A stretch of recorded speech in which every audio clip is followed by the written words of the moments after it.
Good evening. We got some cool trending topics and some really strong opinions. So y'all stay tuned. We got topics, we got opinions, we got 4 different people, different generations, different parts of the country. Some people are coming from different parts of the world. Give it up for Dr. Sarah Fontenot, where are you from? Or from Antarctica? Oh my gosh, I'm from Canada. Okay, hold up. Regina, Saskatchewan, guys, representing. But no matter what, I've definitely had a Black experience my entire life. So I'm just excited to share and really expand what the spectrum of being Black, bold, and unapologetic looks like. Let's go, Truth Talks. You have a podcast called It's Giving, but what city are you from? I'm from Regina. The slogan is the city that rhymes with fun. Dimitri, what you think about that? I gotta go there now. Give it up for our new co-host, big bro Dimitri Wiley from the Lost Lover Boy podcast. Welcome to the team. Thank you. It's a pleasure to be here, man. I'm just excited. I'm excited that my voice matters in such a powerful platform. Thank you, guys. I'm Torre. You know me. I've been in the game forever. Let's get into it. Trending truth story number 1. Al B. Shore is part of the whole Diddy situation. Not yet part of the trial, because this trial is wild. Al B. Shore, of course, is part of Diddy's world. He was with Kim Porter before Diddy. He has a child with Kim Porter, the late Kim Porter, who was with Diddy at her end.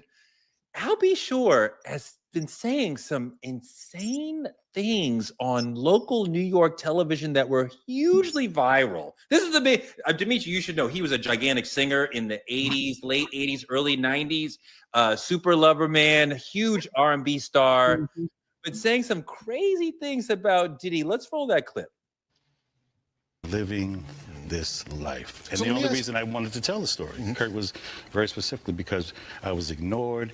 There was the most expensive PR campaign against me to shut me down. If you actually knew what they did to me, there was a bounty on my head. There was a bunch of stuff. So do you think specifically then that Sean Diddy Combs or people affiliated with him did something to you that caused you to have multi-organ failure?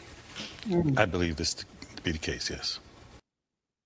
So he's saying that Diddy poisoned him. He also says in that interview that he believes that Diddy had a lot to do with Kim Porter's passing.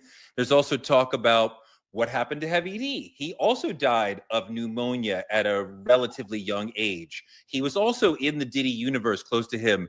So we keep saying, what is going on? This is a lot of mystery. We have no clarity in this area, but there's a lot of smoke, Dr. B. What is going on here? You know, honestly, it's a lot of smoke, but the fire, which is Diddy, seems to be getting put out.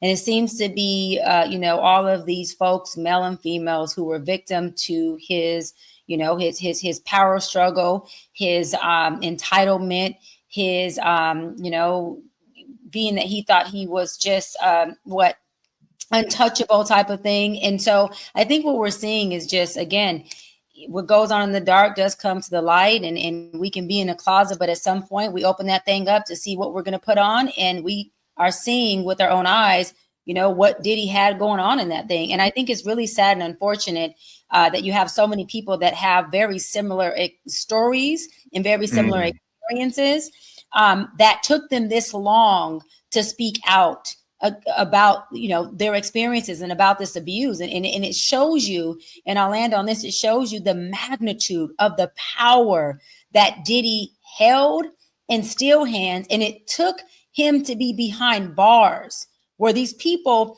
believe that they're protected from him for them to speak up. I really believe Diddy, Dimitri, yes to all that, but here's the thing: Al B. Shore's not yet in a court of law.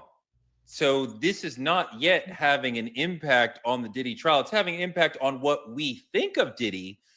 But the government said you were a racketeer. You had a criminal enterprise. Does this Al B. Shore story told from outside the courthouse, does it matter? I think the thing about it is it's outside. Like you said, it could be an entire publicity stunt, because you may not know, but I'm very familiar with Al B. Shore, but a lot of the Generation under me has no idea, right? So this could be a way for Al B. Sure to now bring himself to some sort of relevancy. Because, once in the industry, you kind of, it's hard to seeing yourself move out of the industry. Or Al B. Sure and Diddy could have gone through something, and now he just feels propelled to tell the story. Are you saying you don't believe Al B. Sure? I'm not saying I don't believe Al B. Sure, but what I am saying is pattern tells the story, right? And if Al B. Sure's problem was Heavy D's problem, was Kim Porter's problem, I'm saying it's something to look into.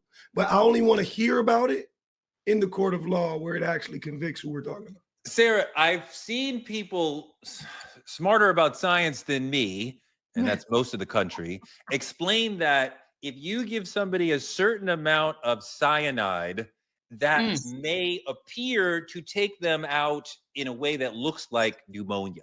So this is a theory that some people are having about. This is why you see Heavy D, middle age, Kim Porter, middle age, Al B. Sure, middle age. The first two of them died. Al B. Sure got sick and survived. Similar. So this is something that people are talking about. What do you think about this whole thing of it seems like maybe Diddy was poisoning people? It could be that way, and I bet he was doing a lot more than that. And this is sheer speculation, but can I just go off the Richter scale a little bit? Because when I was hearing him talk, my mind went to a very terrible place. Is it okay? Yeah, yes, it's okay. Okay, go good. for it, girl. Go for it. I want to know where you're going before I say okay, but let's hear it. Okay, go so when for it, Sarah. This man said what he did to me. Okay, maybe he did poison him, but like, was he a part of the early freak offs? And what I start thinking of is if you were, I've heard conversations with super successful people that try really weird things like inserting very large objects into an anus. And if that is the truth, then multiple organ failure can be caused by a bowel perforation, by tissue damage. It can cause infection, all of these different things, and sheer speculation. Okay, I don't know that, man. But what I do know is I have questions. Was it cyanide or was it a freak off? And are you saying you think, Sarah, that Diddy was the one that was engaging in these objects being put in him? Are you saying that it might have happened outside of Diddy? Hold on 1 second, Sarah. Heretofore, as far as this trial, we have not heard any mass freak off conversation. It is so far in this trial, it has only been Cassie, Diddy, and a sex worker in a room at one time. We thought we were going to get Eyes Wide Shut, Hollywood, all these black stars doing wild things together. We have not heard that yet. That may have happened. I cannot tell you it didn't happen. I can tell you we don't have concrete evidence of it happening and somebody like Al B. Sure, people in Diddy's universe being part of that. We only know about 3-person freak-offs so far. Dr. B. Yeah, that's why I was asking Sarah, was she saying that she believes that this was did she believe, not were they true facts? Does she believe that this is something that Al B. Sure and Diddy were doing with each other? Or was she saying that she believes Al B. Sure was having these type of experiences with someone outside of Diddy and that may have caused organ failure? I was trying to figure out her angle with that. That's why I was asking Dr. Sarah. Trying to figure out how she knows that. I don't know. Because me and Dimitri know nothing about that. This is completely news to me. I got a special guest coming.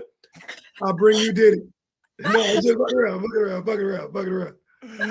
Woo, things get hot today. Oh no, it's sheer speculation. I do think that this man has been pushing the limit since before time, really, and it's been behind doors, and he started incorporating more and more people, and thus there's that. Diddy has been pushing the limits. We have no idea whether or not Al B. Sure has been pushing any limits. We don't know.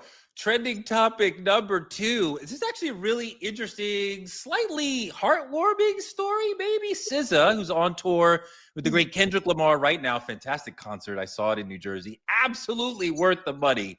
But she found a young fan using whippets, nitrous oxide, and she stopped the child in exchange for a photo with her. And she made the point on her platform, on her IG, that they are clearly selling these things and marketing them to children. And you can see that with the bright colors and the naming and all the, like, it's clear.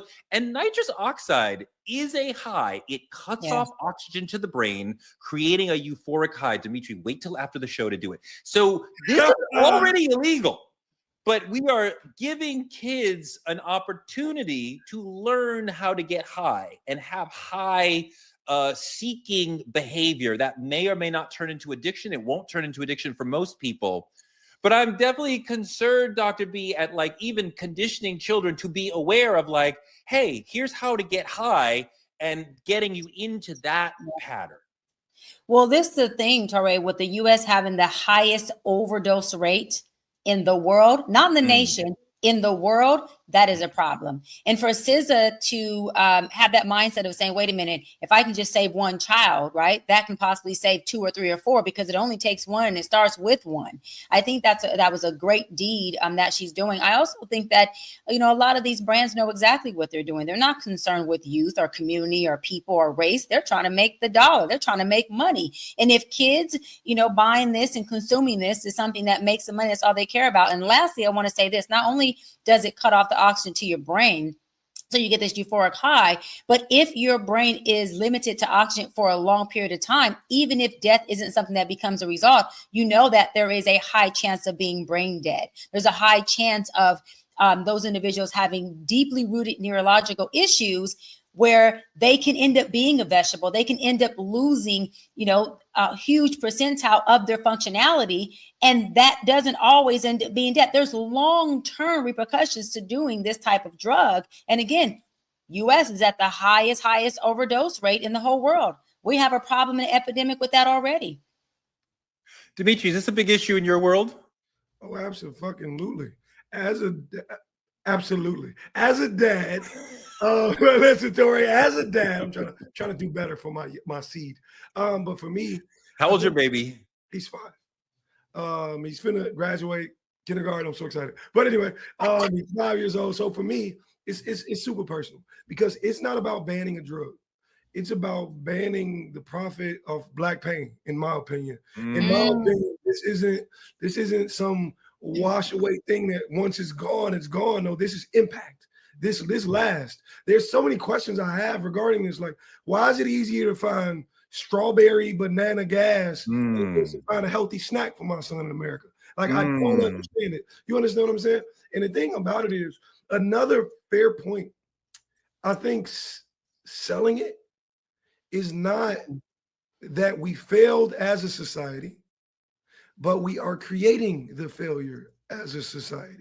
Like this lasts, and the impact that'll come from it is absolutely ridiculous. Dr. B, she just gave you all of those facts behind it. It's crazy. Dr. B, you ever get high? You know, I do, Torre. I get high off of my workouts after my endorphins are released. I get high after some really good love making because my dopamine is released as well. And I also get high when I see every one of my clients have a breakthrough because it is something that literally gives me a natural high. Now, I have in the past consumed CBD at night because it did help relax me and help me go to sleep. It didn't have THC in it. So I don't know if that's considered me getting high, but what I do know is that about 15 minutes after I took a little puff of the CBD, your girl was out for a good 8 hours and I woke up very, very freaking recharged. So I don't know if that counts, but yeah, maybe so. You know, Sarah, I don't want children to be consuming things and having the getting high experience, right? Like you should wait until you're an adult to start doing that. But I do think there is a general value in the self-exploration that you can have when you're in an altered state, if you do it properly. I don't want you or anyone to try crack or cocaine, but if you smoke marijuana or you do something like MDMA in a thoughtful way, you can have deep personal revelations about who you are as a person that you could not have if you didn't. And to me, it's as similar as like, I think we all should travel to Japan and India and other places to expand. And when you travel to the world of your brain on MDMA or your brain on marijuana, like you could have, what do you think about that? I bet that's pretty challenging to you. Yeah, well, you know, I feel like those experiences aren't happening for our children. most of our children that are experiencing drugs aren't doing it for deep revelations. They're doing it because it's the cool thing to do. They're doing it because they saw someone else do it. So first and foremost, I just appreciate SZA for using her platform to really create this awareness around this is not the type of drug that's like an MDMA or like cannabis, weed, whatever you want to call it, THC. This is not that thing. It can literally, like, you can become brain damaged. And my other question is, and I don't know if you guys used to do this, maybe it was a Canadian thing, but what happened to the days, did you guys ever almost like knock yourselves out with your breathing? Do you guys know what I'm talking about? That was Canadian. Oh, okay. Yeah, we used to do this thing where we would stand up against the wall and we would bend at our hips and we would take 20 deep breaths and then we would stand up and hold our breath for 10 seconds and then we would breathe really fast and it would be like, Dimitri, that's why Drake is the way he is, because he did shit like that as a kid. But This is why y'all should be the 51st state. Just come on in and it'll be better. We have games for the kids. You know, it's a good time. But what I will say is those types of things aren't causing brain deficiencies. You know, if our kids are going to start to try new drugs, then please don't let it be one that's killing them. Don't let it be heroin. Don't let it be crack. Don't let it be nitric oxide, because this is just not good for our children. She's absolutely right. Hold on, Dimitri, she's absolutely right. That, like, we don't want to do things. We don't want our children to do things that are going to be physiologically dangerous for them. But a lot of us in the community smoke marijuana or gummies or whatever way you want to consume it. And I think it helps a lot of us who are adults get through the day. Yeah. And I think it's a really important and valuable way of helping us get through the day. And I don't think there's anything wrong with that. I mean, but Torbay, as far as this nitric oxide, you know, I want to end with saying that it causes an intense B12 deficiency, which is already an issue within the Black community. People with melanin skin already suffer from the B12 and the vitamin D deficiency because of our melanin. It also leads to serious physical and psychological issues. So this is not just something like death that we are trying to prevent. We are also trying to prevent the issues that come before death becomes the result of it. And so it's a bigger problem than just saying, hey, you know, don't use this drug because you can die. Don't use this drug because you might fucking live. And you might live to be psychologically impaired to a point where you cannot be a law-abiding citizen and have a good quality of life. That's good. I feel that. Good. I think, in my opinion, it's less about the drug, more about the impact. It's children. We're speaking of children. Like, the thing about it is, as anyone may know, there's a gateway drug before there's ever hardcore drugs. Yep. All the time. Yep. It's all, and I'm not saying everybody reaches those places or those steps, but if you begin any grown habit young, you'll be grown regretting it. I want to push back against the notion of a gateway drug. I think that individuals may be biologically or socially prepared to become addicts, right? It may come from your family or the way that you see the world, right? But it's not like, if I give you marijuana, you will eventually move on to cocaine. Like, I don't think that's really accurate. What I know and what I've seen, those who reach a certain high, when it no longer does it, they reach further. And that's how it goes. And the thing about it is, not only that, it's the idea that when you're breeding it in children, peer pressure is crazy. Yes. And I just want to say this, Torbay, really quick, to add to Dimitri. He's correct about the gateway drugs, because the relapse rate is at a 92%, and about 87% of the relapses happen from what Dimitri just described, the gateway drug. Someone who is, let's say, addicted to crack cocaine, they end up having a drink, or they end up smoking something small as marijuana, and that gateways into their preferred addiction or preferred drug. So yes, absolutely. Let's talk about some politicking. I love that word, politicking. And I love this segment. Wild story out of New Jersey, right next to my state of New York. 2 Black elected officials went to visit the ICE detention center in New Jersey, which is new, which is their responsibility to provide oversight and check on what is going on over there. They went there on 2 separate moments. Newark Mayor Ras Baraka and recently Congresswoman LaMonica McIver went to this ICE detention center and were arrested. LaMonica McIver was arrested for assault. It's their job to do oversight on these things. And do we have video of the arrest? Because I want it, because it's so dramatic.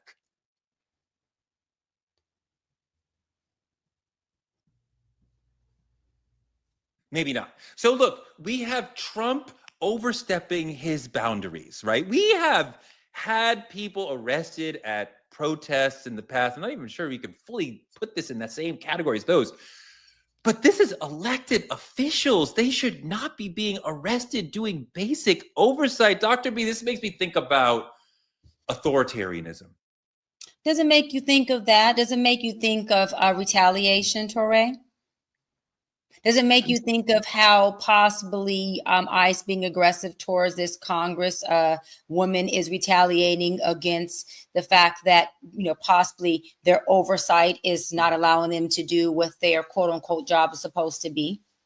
You know, to me, it looks like something that says, if we can't move in the dictatorship way that we want to move, then guess what? We'll arrest. And guess what? We're pressed. And guess what? We will try fear-based tactics to show you that as you are operating in what we are supposed to have, which is a democracy that is supposed to do a checks and balance amongst people to say, hey, let me check in to make sure that you are balancing your job of overseeing somebody. And the oversight committee is supposed to make sure that who they're overseeing is doing what? Following the rules, the regulations, and the protocols based on the bylaws or the constitutional rights of how they're supposed to do it. That's what democracy is about. You do your job while we protect the people. Dimitri, there. If it doesn't go the way we want it, we're going to throw in some other shit so that we can shake you up and have you do it the way that we want it to be done. Dictatorship and retaliation. Dimitri, there's a white judge in Wisconsin who was arrested for supposedly helping an immigrant escape, whatever. It's not just us, but in a world where they are attacking DEI, attacking Black history, attacking Black people in so many ways, to see Black elected officials arrested in this way, this is very frightening. It feels like an attack on all of us. Oh, for sure. And I think the thing about it is a very, very powerful when I sit here and register in my brain. You guys just put it there. But when the justice system starts arresting the people in charge of protecting it, it's doing exactly what it was built to do. And I don't want that to go over too many people's head. The idea, America has always feared Black power more than they have Black crime. That's why they're. Say that bar again. If you're gonna make me say it, I'm gonna have to say it. My grandma watch. You know what I'm saying? But no, in all actuality, I'm gonna say it again. America has always feared Black power more than it has Black crime. That's why they take our leaders. The thing about it is you cut a snake off at its head in order to kill it. Its head, meaning they know exactly how to keep the control. This place we're living in is at a terrible state, That was really brilliant. I think that part of what we're seeing here, that cruelty is the point. The speed is the point. The right loves to remind us Obama deported more people than Trump is on track to deport. But Trump keeps giving us videos of it. He gave us an ASMR video of it. He gave us Kristi Noem standing in front of CCOT in El Salvador. They want us to see these videos. They want us to know, like, we are coming after you. Like, it's frightening and disgusting. And they are trying to deport as many people as fast as possible. So we don't care about due process, but also as cruelly, with as much show as possible. So that everybody, I think there's an attempt to create fear in like everybody in the country. What do you think, Sarah? I agree with you 1000%. You actually took the words right out of my mouth. This is a power play. One of the easiest ways to get power is to create fear. And as long as the DOJ is in Trump's pocket, as long as we are literally stuck in this space where Blacks and coloreds and Blacks and browns are going to be arrested for heinous charges like assault when they were literally doing their job, we will always be moving backwards. And so I think that it's really important for us to be aware of the power that's moving right now. Like Dimitri said, you've got to cut it off at its head. But how do you cut it off at its head when the three different the three different things that are supposed to keep each other safe by challenging one another are all working together, doing whatever Trump says he wants them to do. Hey, we don't say colored anymore, Sarah. That was... I was like, hold on, sis. Hold on. Dimitri, going back to the note about Black power is actually more frightening than Black criminality. Ross Baraka is running for governor of New Jersey. Yeah. And you wonder if folks said, like, hey, let's hem him up for a minute. He gets out of jail right away, right? He's the mayor. But they're like, this could make him look bad as he tries to rise up in power. Yep. And it's a tactic, it's strategic, very, very concise. And I think the thing about it is what I fear in any enemy of mine more than anything else, more than brute force, more than power, more than strength, is intelligence. When you can do something strategically to create a narrative, that'll change the shape of how everything goes. I think the idea of it is you can't, for me personally, you cannot assault a system that was designed to assault first. It's not assault. And they can label it as whatever they want, but that's not how I see it. This leads into the main topic that I want to get into, because they were there to look at ICE. We should look at ICE and try to understand the way that ICE is being used as Gestapo stormtroopers for Trump who operate outside of the law, aren't constrained by due process, aren't even constrained by needing a warrant to arrest you, aren't even necessarily telling you who they are when they arrest you. So we're creating this almost sort of Nazi stormtrooper who is able to arrest anybody. And at first we were told it would just be the hardcore criminals, but it quickly moved on to people who are not criminals, people who just are on old visas or were here, but their status isn't perfect, but like they're not criminals. And then we're moving on to activists who support Palestine, which is a whole other thing. But some of these arrests are so showy and frightening and disgusting and even hard to watch. Like, let me show you one. Stop, ma'am. Stop. Stop. Definitely a chaotic scene on Eureka Street Thursday as Worcester police and ICE agents detained a mother and her 16-year-old daughter. That girl's face slammed into the ground as she was taken into custody. They have not been identified. Worcester police said officers were dispatched to the area for a report of a federal agent surrounded by about 24 people. When police arrived, they say the teen daughter was holding a newborn baby in her arms and standing in front of the ICE vehicle that was trying to leave with their mother inside. Officers told her she was endangering the baby, so she handed the newborn to a relative, but police allege as the ICE vehicle drove away, she ran after it and kicked the side of it. She was arrested and charged with reckless endangerment of a child, disturbing the peace, disorderly conduct, and resisting arrest. This is really hard to watch. The woman who is holding the baby is the other woman, the daughter, who ends up getting arrested. I think these sort of videos that are traumatizing for us to watch is what the Trump administration wants us to see, Dimitri. I agree with you wholeheartedly. That's the tactic. That's the trick. I think a woman at that. Look how many. I can't even go. Look how much force it takes to contain a woman. A woman, one woman. And the thing about it is, it's in order for it to be televised, for it to be seen, just like Dr. Sarah said, it creates a fear, and fear breeds power. This is, I think, at the one of the most intelligent plays they're running. Not to say what they're doing is intelligent, but one of the most intelligent plays they're running that I see. It's disheartening. And you know, it would be one thing if they were getting it right. And the point of due process is also to make sure that you get it right. Is this person actually in MS-13? Is this person actually an immigrant? Can we actually deport them to that country? Do you have the evidence to prove what you are saying? And if you don't need those things, then you know what we have? A country where Trump can say, I want him removed, and you are removed. For example, Mahmoud Khalil, pro-Palestinian activist, Columbia University student, father, peaceful person who was deported just because he's a pro-Palestinian activist, right? And this is what we're getting, a political usage of this to silence people who are speaking out on the other side. Yeah, first of all, Tori, you said Trump can say, hey, I want this person to be arrested. I want this person, whether they're an immigrant or not, or a proven immigrant or not, to be detained by ISIS, and he can just do that.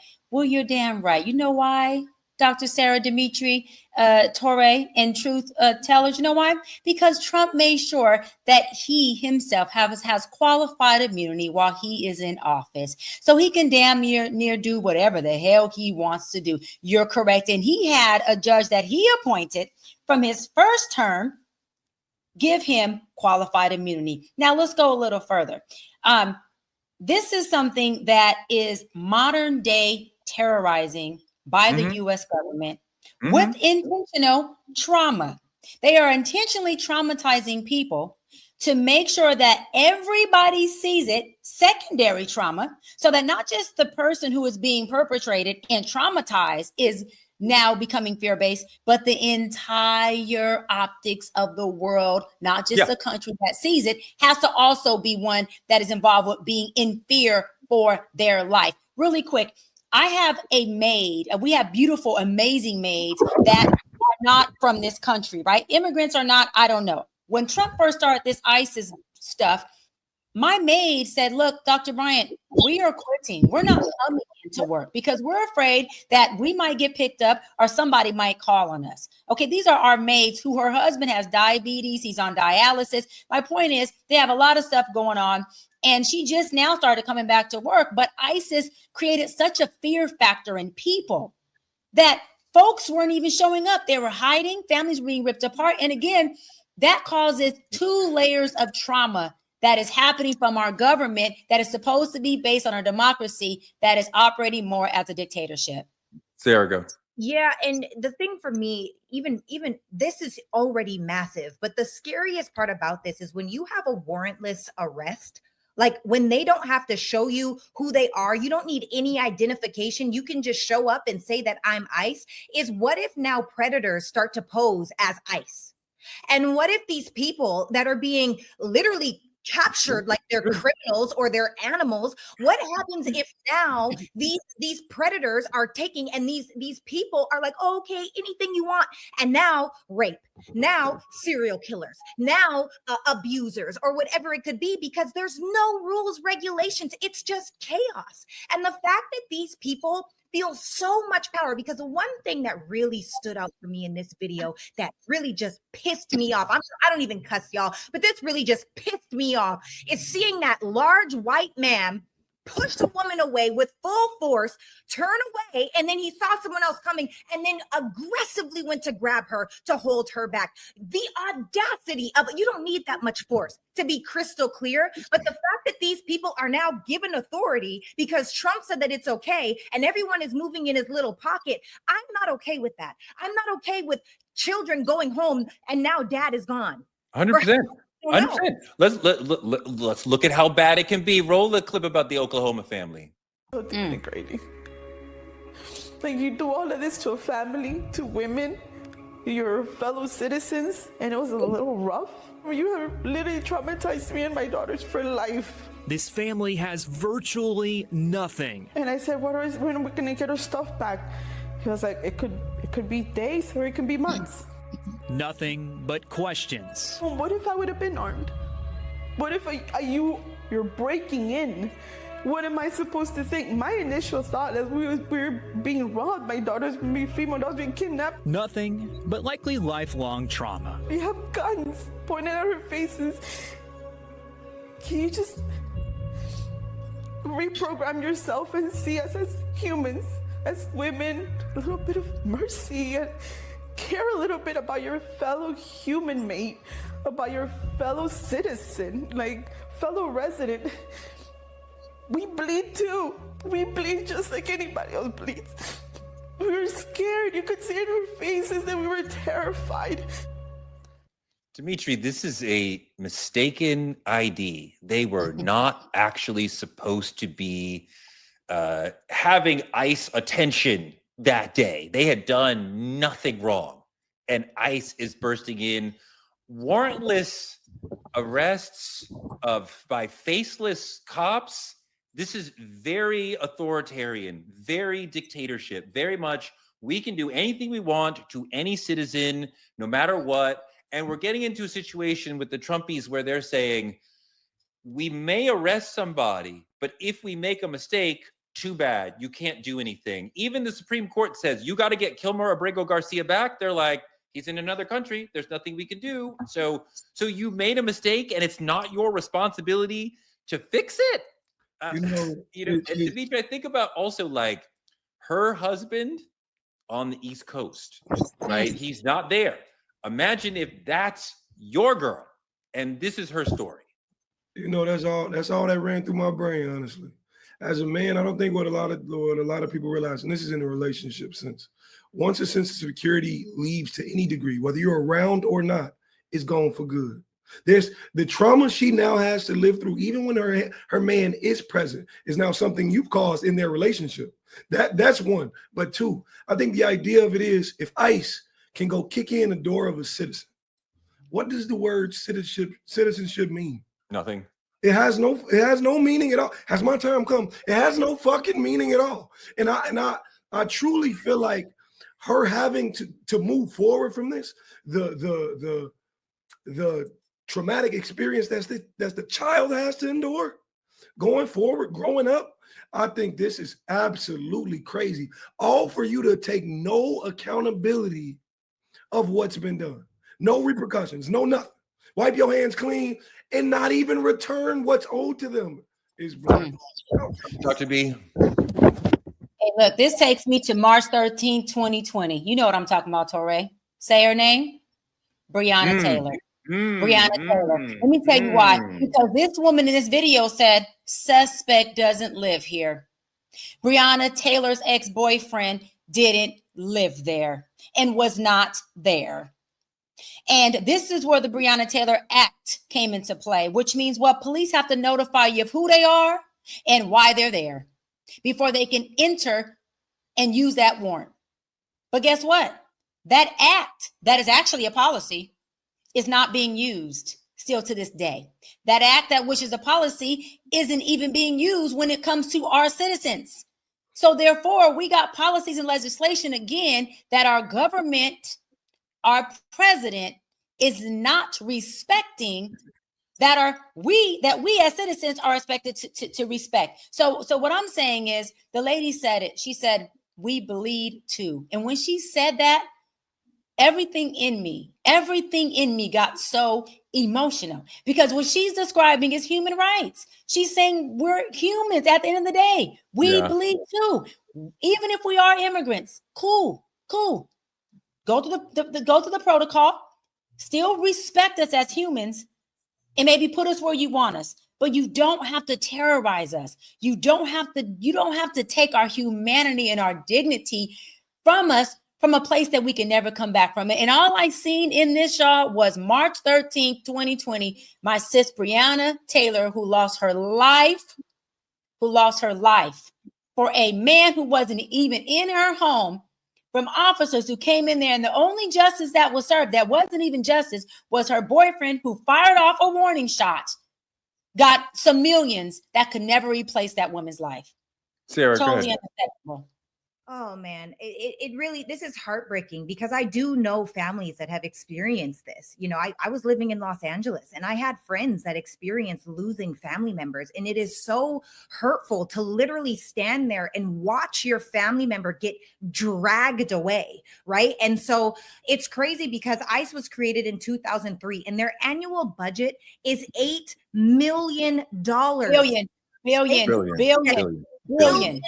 Is their annual budget. They have over 20,000 law enforcement with personnel, and they have over 400 offices. And so for me, the difference that I'm really experiencing is, why was it that Obama was able to deport people so much more at this rate without this fear-induced craziness and chaos?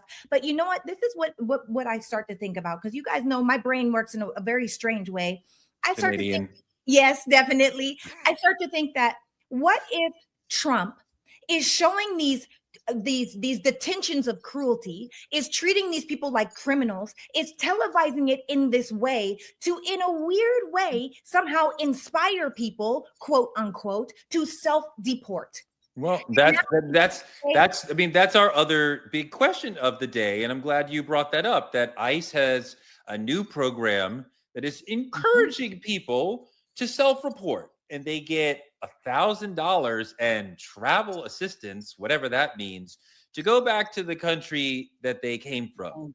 Many people who live here as long-term undocumented immigrants have never lived in another country, or they were far too young, or they have really no connection to that country because they've been here for 5 or 10 or 20 years. Kilmar Abrego Garcia was here for many years. He's from here from 16 to, I believe, 28, 29 years old. So, I mean, there's no connection to El Salvador for him, for these people. So the notion, I mean, I struggle even, Dimitri, with like, should a government be asking people and creating conditions where people may want to self-deport? So if we give you a little carrot and we also give you this stick in another way, then you'll want to self-deport and we won't have to do our job. I'm like, if you can find these people and deport them legally, then you do that. But don't tell me you're doing it by making it like, well, if you self-deport, then you won't have to go through these horrific scenes. That's what it feels like they're doing. And that's exactly what they're doing. And the thing about it is, it speaks to how intelligent the government believes these people to be. ICE believes these people to be. The idea that if I breadcrumb you, give you just a little bit better than what you're known to, $1,000. That's not even a weekly salary in the United States. $1,000 for most. $1,000. The thing about it is, I recently came back from Canada. I went over to Canada to see how they're living on that. Are you okay? And I'm safe. I'm safe. Okay. It was actually a very beautiful place. And you know, and I'm not going to say to my shock because I've known nothing about it, but it goes to show, and it showed me for sure, that stepping outside of what you're used to, even if what you were used to was a good thing, and seeing something else can make you attracted to it. So imagine if I came from nothing and I went to somewhere better. These people, I'm not turning myself in for $1,000. I'll tell you that. You know, even Canadians, you bring up going to Canada, even Canadians have been treated this way. And historically, we actually liked Canadians. We as Americans, we know nothing about Canada, but we like Canada. Canada is fine, right? We don't mind them. But even Canadians are being, show them the Canadian clip. Jasmine Mooney is a Canadian citizen who had a work visa, no criminal record, and, quote, I was taken to a tiny freezing cement cell with bright fluorescent lights and a toilet. There were 5 other women lying on their mats with aluminum sheets wrapped over them, looking like dead bodies. The guard locked the door behind me. Quote, I was told to shower, given a jail uniform, fingerprinted, and interviewed. I begged for information. How long will I be here? I don't know your case, the man said. Could be days, could be weeks. But I'm telling you right now, you need to mentally prepare yourself for months. I want to hear all of you talk about Sarah first. What would you do if you were her? You don't have a phone call. You're stuck in the pokey. You can't get out. Yeah. Maybe weeks, maybe days, maybe months. The guy's telling you prepare mentally for months. What would you do? Well, I'm grateful to come from a family that is like Liam Neeson and Taken. If I go missing, they come looking. Okay. Like I got a bunch of people that have my location. Sarah is loved. I can't go missing for long. Literally, if I don't talk to my parents, like if I miss a day, they're like, is everything okay? What's going on? So I'm grateful for that. But also I feel like the fact that these people think it's okay to treat a human being worse than a dog in a kennel. Like dogs in kennels have more space, get more love and more compassion than these people that are crammed together like sardines in a gate. I am not an animal. And so for me, my question is, what repercussions are there for the people that are wrongly choosing the wrong people? Because that Canadian woman had a work visa. So this is another example of how they it's like, oh yeah, if we got it wrong, it's just wrong. Oh no, there needs to be some sort of legal repercussion that you could take. I'm suing. Something you can't accidentally grab me. But you know what, Sarah? You know, when you sue, you are speaking to the Department of Justice. That's and that is controlled by and here Donald we Trump, go. right? And we don't care, right? And the judge who you may see in your suit perhaps was appointed by Trump or hopes to move up. Because so it's very difficult to have any sort of recourse. I just want to remind folks before I hear from Dimitri what he would do, that these people, the Supreme Court has said, being in the country illegally in and of itself is not a crime. So just being here, having crossed the border, is not a crime. And the crime of crossing the border is a misdemeanor. It's not a felony. So this notion of like, they're criminals, they should be like, no. And you know what? People who are in this country illegally pay taxes. They have payroll taxes. They have taxes on their rent or if they should own a home. So they are paying into the system. So they are not freeloaders. There is not this notion of immigrants commit less crime than natural born citizens. So there's not this notion that they are takers, they are criminals. All these are myths that are grafted onto immigrants in this country and other countries to make them look bad. But okay, Dimitri, the ICE guy grabs you. You're like, I'm Dimitri Wiley from Truth Talks. He's like, I don't care. Get in the cell. You may be in there for months. What do you do? I'm gonna be honest with you, man, and this is the complete truth. It might be the end of me that day. Reason being because I go from Dimitri Wiley on Truth Talks to black man who will not be contained or detained and treated like an animal. So it may be the end of me. I don't want to say there's this rage or anything like that lives inside of me, but there is this fight for freedom. And I know for fuck sure my freedom is more than $1,000. I know it's more than $10,000, $1 million, all of that. And it couldn't be me. Days, weeks, months, an hour. I need answers now. Or me and everybody in this cage, I'm convincing them to break this door down. And we're going to fight for our freedom. Dr. B? You know, there's a fight or flight.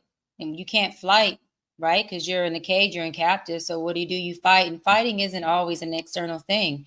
I love what Dimitri said, but for me, I'd be starting to build allyships.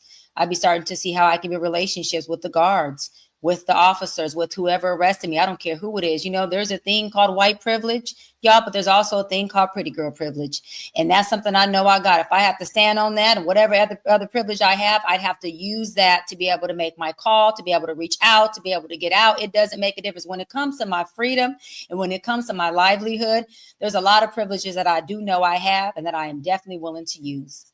Well, you definitely have pretty girl privilege, that's for sure. But the White House has been using photographs, let's see that video, of immigrants that they have arrested, not convicted, but arrested, and put these outside the White House. These people have not been convicted, but this prejudices and this affects their lives. Because people could walk by this, see this video and go, oh, there's that guy.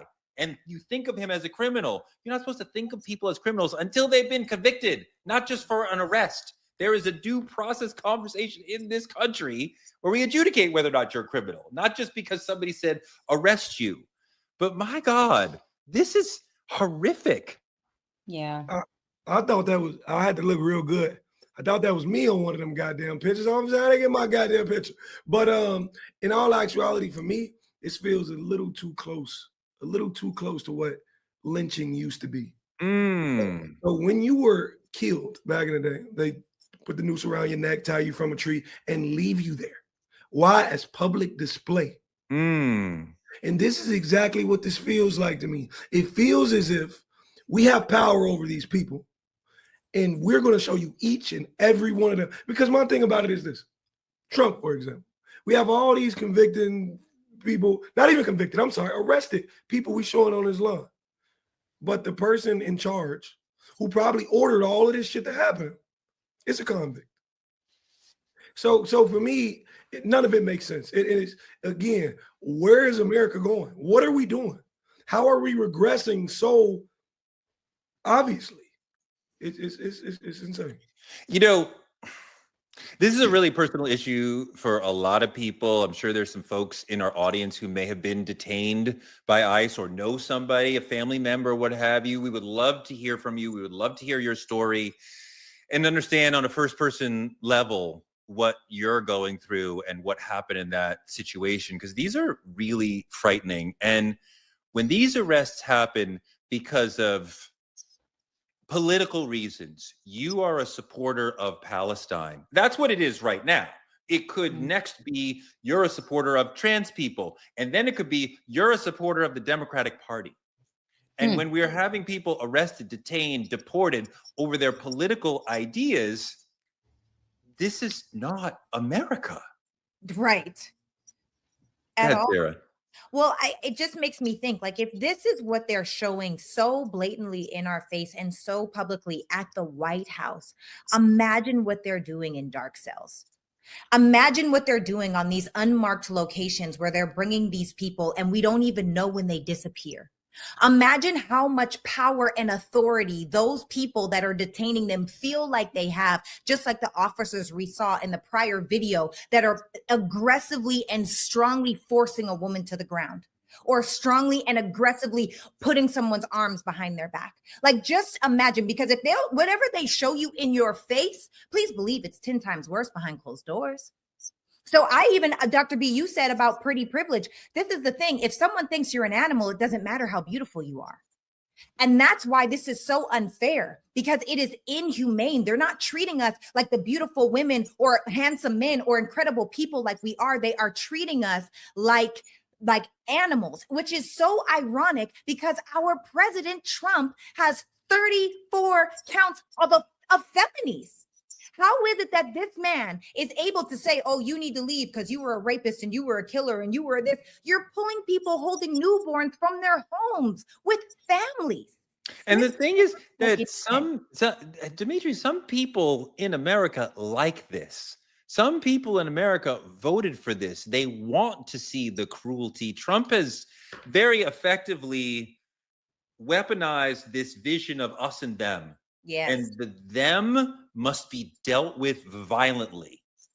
Yeah, but this is a lot of people's way, for the ones who voted him in office, of quote unquote making America great again. This is what they meant by making America great again. And to answer Sarah's question, I just said it. Our president has given himself, through his strategic plans, qualified immunity. So technically, this man could do anything, even as far as put a hit out on somebody while he's in office, and he will not be prosecuted for it. That's what qualified immunity is. It is dangerous for him to have that. A person in power should not have that type of immunity. He also is going as far as making sure that law enforcement has qualified immunity. You know what that means, Dimitri? They can pull you over, beat your ass, and shoot you if they feel like it. And guess what?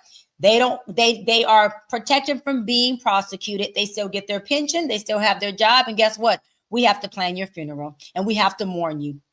It is a dangerous thing when we have a dangerous man who is a clown in a circus and he has qualified immunity to protect himself from whatever decision he decides to make. I mean, I don't know that we should look at 2028 as the end of Trump.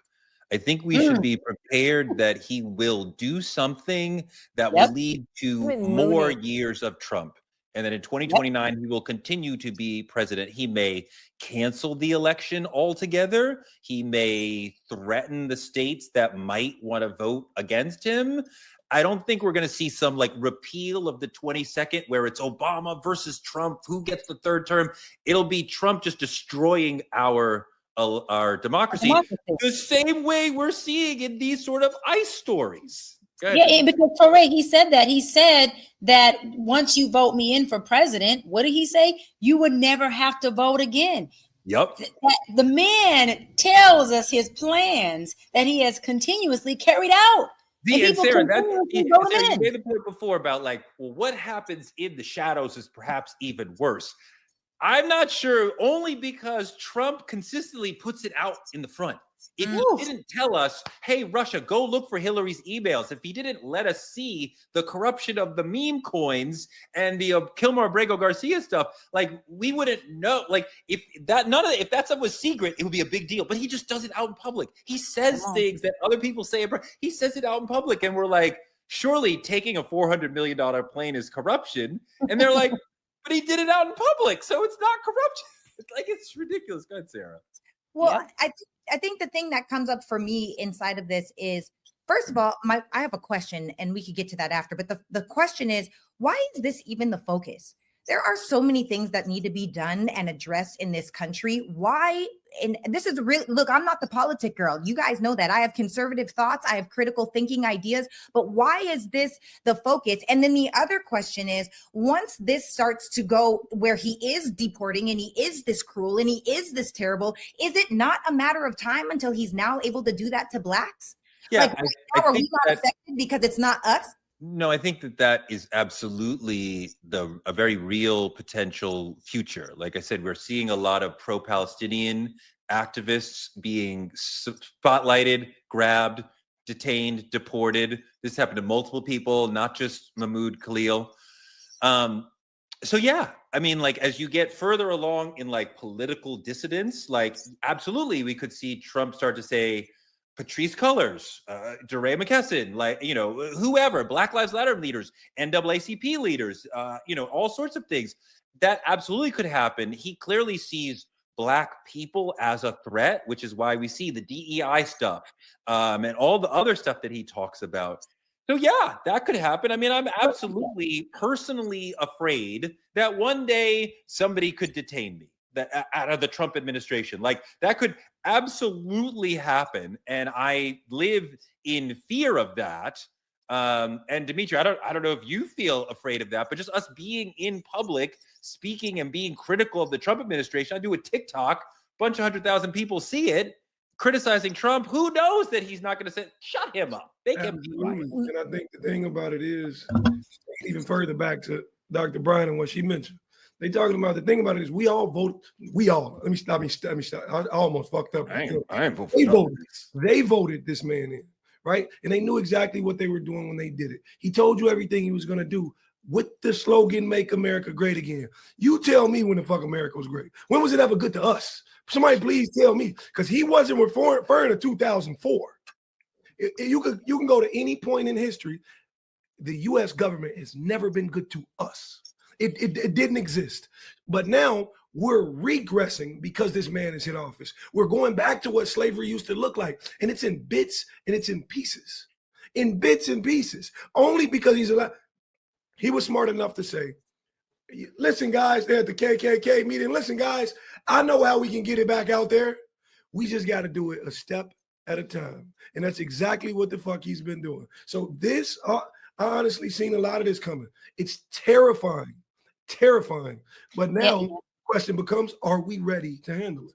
No, it's and super let me terrifying. say this real quick, Torre, how he gaslight Black people really quick. He said birth citizenship, meaning if you were born here, you get the citizenship, right? He said birth citizenship was created for Black slaves, not for anybody else but the Black slaves that were brought over here. So what he tried to feed us and sell to us as Black people is, look, I'm doing this for you. I'm getting these people out of here because you're the only ones that deserve citizenship. That is our way of giving you back your giving you back your equity that we took away from you. This is how we do it. And then he went on to say that, also, Black folks, you don't want these immigrants in this country. You know why? Because they're taking your jobs. They're taking the job. First of all, when I sat and asked about hundreds of employees that are mine and constituencies that are Black, would you take any of these jobs? I'm going to speak it how I said it, that because I'm Mexican and Black, I can say this, that our Mexican brothers and sisters have the gardening, the electricity. You know what they said? Hell no. They said, hell no. Will you go crop? The crop. So what I'm looking at it is Trump, and I'll wrap on this, is trying to get in his vision, get these immigrants out of here so that he can make all those Black jobs. But watch this. Those Black jobs he keeps calling Black jobs were the exact same jobs we had in slavery. So you want to talk about modern day slavery? You want to talk about him creating a pathway to make America great again when America was great for one race of people, when we, the Black people, were picking cotton, cropping, harvesting, and doing all the other things that our Latin, Mexican, brown brothers and sisters are doing today. So that is his way of making America great again, putting us back in slavery. But guess what? I know for sure we're not going for that. You're absolutely right that it's about making America great again for white people and restoring white people to the sense of dominance that they have expected to have throughout their lives. It feels like, and to what you're saying, when he talks about black jobs, he's talking about working class jobs, menial labor, right? Things that most people don't want to do. When you are removing black people from the middle class by eliminating DEI and affirmative action, you are trying to push us down into working class jobs and a working class existence. There's absolutely nothing wrong with being working class. I'm talking about Trump trying to push the masses of us down into that. We need to expand our middle class so we can have a fruitful economy. If you siphon out the middle class and push us down to the working class, then that is bad for the entire black community. And this is basically what the Trumps are trying to do. And I can't even imagine what would happen if like a George Floyd happened and we were out in the streets in a BLM sort of way at 2020 again, and Trump started doing these sorts of things, right? I mean, like, it would be incredibly chilling in that people would not want to talk because I might get arrested. Go ahead, Sarah. I mean, I agree with you. I think everything that you're saying is the truth. I feel like this is a way to build it all up for Black people. And the question is that really the actual war? By taking out the strongest thing that's here? Because we, like I've said, many, and I will continue to say it, scream it from the rooftops, we are some of the most resilient, strong, figure it out kinds of people on the planet because of what we've been through. And somehow, even with all of the setbacks, we continue to thrive a little bit, then we get set back. Then we thrive a little bit more, then we get set back again. Then we thrive a little bit more. And so I would say, just like Dimitri said, it's piece by piece by piece. Now is the time to start having this conversation because those pieces add up to a whole. One day we might look up and it is Black people getting detained for no reason. It is, oh, well, I'm a dual citizen. Well, if you have a passport with Canada, you can't be an American citizen. It is all of these new laws and legislatures that could be put in place based off of a man that is a dictatorship. Dr. B, last thing. Are we building up to a war on Black people from Trump? I think we're building up to, similar to what you just said, Touré, Black people being suppressed more, being oppressed more, and becoming more of the labor workers. And I want to say this, as Black people, as a successful, strong Black woman, run the biggest civil rights organization and representing for all of us in the best way that I can, we are more than labor workers. We are more than middle class. We are more than poor. We are more than inner city. We are more than uneducated. We are more than broken families, broken homes. We are contractors. We are business owners. We are elected officials. We are presidents of the United States of America, thanks to Obama, who gave us that representation. Okay, we can run for office, we can run office, we can strategize, we can do all of those things. And it's up to us to make sure that we keep pressing the throttle, breaking the glass ceiling, and letting them know that whether you want us at the table or not, we got a chair, we got a seat, and if we got to sit on the motherfucking table, then we're sit right on that thing. But we here, we have a voice, and we are not going to stop regardless of what that looks like. That's what's most important. No matter what his strategy is or what his plan is, let's go back to what is our plan? What are we going to do? What does that look like from us? When do we start to create that? When do we start to think that way? We got to stop caring about his plan and figure out what is ours. What offense are we playing? What defense are we playing? What are we doing besides having a great conversation about it? I'm tired of thinking about it. We need call of actions. We need people in place, and we need leadership that knows how to move things, mobilize people, and get things done. Dimitri. Absolutely. But I think more than just desensitizing the world with how he's been treating immigrants and folks of Latin descent, it's about building up confidence in those who are racist enough to look at the world and say, they can do it, I can do it. Those are my people doing this. Mm-hmm. It starts with arrests on the front lawn of the White House, and then you got the George Zimmermans of the world. There's things on their front line identifying the Black people they've killed. I think it's a start. It's a starting point, and that's all he's given them. And to me, as a Black man in America, I ain't going for it. And I know there's plenty of Black people in America who will not go for it. It's time to fight back strategically, that is. No, you're absolutely right. And it's a very difficult moment for Black America. I think a lot about Black time travel, right? Like you said, like, is there any point in time I would rather go back to in America? No, like not at all. But this moment right here is extraordinarily difficult for us as well, right? We're not enslaved, but there's a massive wealth inequality. We have a massive policing problem. And we have Trump, who is perhaps the most anti-Black president maybe ever, maybe since slavery. We could argue about if people who actually held slaves are worse than him. But this is pretty bad. And this is an attack on DEI. This is an attack on our bodies. This is an attack on our freedom and our liberty. And I think Black people are going to need to do a lot of self-care to get through these next 4 to 8 years that we are stuck with Trump. He's going to go out feet first. This is a wonderful episode. I love you guys. You brought your heart and your soul and all the things. So give it up for yourselves, for keeping it real. Dimitri, you should be a rapper because you was giving me bars. He said, Black power is worse for the country than Black criminals. That was so good. I'm going to write that on the wall. I'm going to use that, Dimitri. I'm using that. I'm stealing it. And for those of you that are we're not going to quote it. We just took it. It's just ours now.